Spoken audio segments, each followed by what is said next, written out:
Okay, some facts about things I learned in dental school that you might be surprised. I think I was surprised going into it.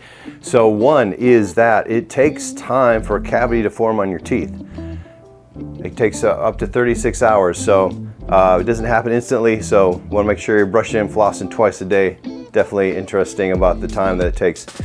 You know, another interesting thing about dental school I didn't really expect going into it. It was a little bit more immature than I thought. You know, I don't know, your experience maybe in middle school and high school, they're kind of like, you know, little cliques and things like that. So that was definitely my experience. Like in college, you know, you have big classes, and I guess that's, you know, what you expect, but maybe because dental school was much smaller, it definitely had a different dynamic.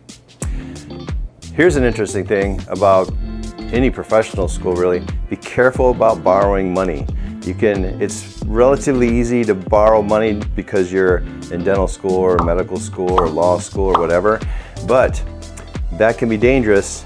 Not only that, depending on where you go to school, I was in school in downtown Chicago, there's a lot of great restaurants around. So we would go out and we would eat this great Indian food. Man, we'd be ready, then we'd go back and then we'd have a lecture, and it's hard to keep your eyes open after great food, so beware of that. Let's see. Kind of a one that you might figure out is that 4 years seems like forever when you start, but man, it goes so fast.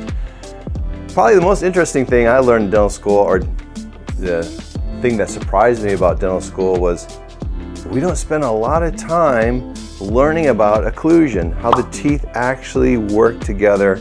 We learn how to do fillings and cavities and implants and whitening and surgery and gum surgery and all kinds of fun stuff.